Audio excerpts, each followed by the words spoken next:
নমস্কাৰ মই পলাশ আপোনালোকে চাইছে পলাশ আছাম এইখনে হৈছে আমাৰ নগাঁও হুজাই মৰিগাঁও যি ল'ৰা ছোৱালীৰ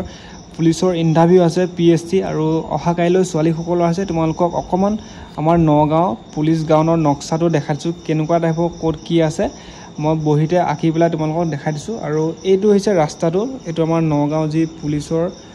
পুলিচ থানাৰ যিবিলাক ৰাস্তা আছে এফালে গাড়ী মটৰ চলি থাকে তোমালোকে গম পাইছা আৰু ইয়াতে তোমালোকৰ ৰাস্তা কাষতে তোমালোকে গাড়ী লগলে থব পাৰিবা বা গাড়ী সাইকেল বাইক জুনে যিমান কেণ্ডিডেট যি নিয়ে তেওঁলোকক এটো এটা ৰুম বনাই দিছে ইয়াতে এটা ৰাস্তা কাষতে তাৰপিছত এফালে গেটখন আছে তোমালোকে এন্ট্ৰি কৰিবা ইয়াতে তোমালোকক লাইন লব দিব তাৰপিছত এজনকৈ ইয়াতে তোমালোকৰ যেটো আমাৰ অসম পুলিচৰ এডমিট কাৰ্ড আৰু লগতে এটা এডমিট কাৰ্ডৰ লগত নাম শুদ্ধকে মেচ হোৱাকে তোমালোকৰ এটা আধাৰ কাৰ্ড বা পান কাৰ্ড যি নহওক তোমালোকৰ ডকুমেন্ট এটা চাব তাৰপিছত তোমালোকে ডকুমেন্টখিনি চেক কৰিব যিবিলাক অৰিজিনাল ডকুমেন্ট তাৰপিছত তোমালোকক মেডিকেল টেষ্ট কৰাব এফালে সাইডত মেডিকেল টেষ্ট আছে মেডিকেল পাস কৰাৰ পিছত তোমালোকক সিএল নং বুকলেট হেবিলাক এটা গ্ৰুপ বনাই দিব 60-70 জন ছোৱালীসকলৰ বা 50 জনী এটা গ্ৰুপ বনাই দিব তাৰপিছত জিপিএছ টেকলৈ লৈ যাব তোমালোকে দেখিছা তো জিপিএছ টেক এবাৰ তোমালোকৰ ষ্টাৰ্ট হ'ব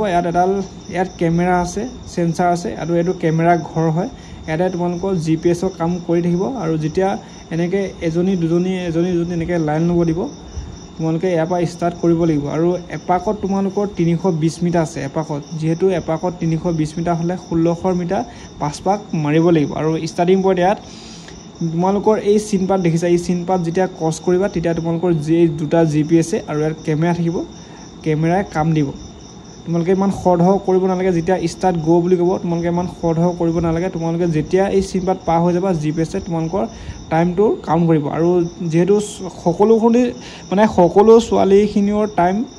বেলেগকে কাউন্ট কৰিব যোনে আগতেকে যায় তাৰ কাউন্ট কৰিব আৰু যোনে পিছতেকে যায় আৰু তাৰ বেলেগকে কাউন্ট কৰিব গম পালা আৰু যেটো এইটোৱে ৰানিং টেকটো এনেকে মাৰিব লাগিব প্ৰায় ছোৱালীসকলৰ 5 পাক আৰু ল'ৰাসকলৰ 10 পাক আৰু যেহেতু ছোৱালীসকলৰ দুটা ইভেন্ট আছে ৰানিং আৰু লং জাম্প আৰু লগতে লং জাম্পৰ পিছখন এফালে আছে ৰানিং পাস কৰিলে তোমালোকে সোমাই আহিবা এফালে সোমাই আহি তোমালোকক ইয়াত বহাব এইটো ঘৰটো হিচা ঘৰটোতে বহাই থব তাৰপিছত লং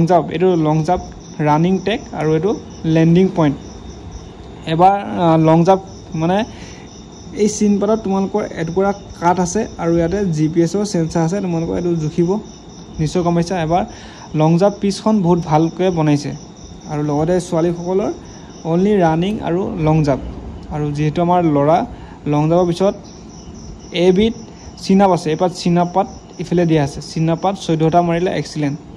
গম পাইছা আৰু ছোৱালী 12 ফুট 9 ইঞ্চি লং জাম্প এক্সিলেন্ট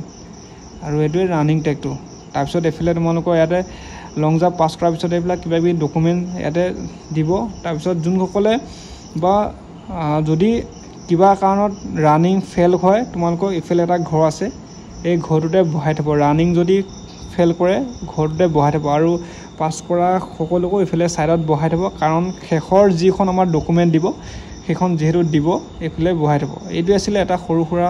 আপডেট দিবলৈ চেষ্টা কৰিলো যদি ভিডিওটো ভাল লাগিছে এটা লাইক কৰিবা যদি চেনেলটো প্ৰথম চাইছা সাবস্ক্ৰাইব কৰি দিবা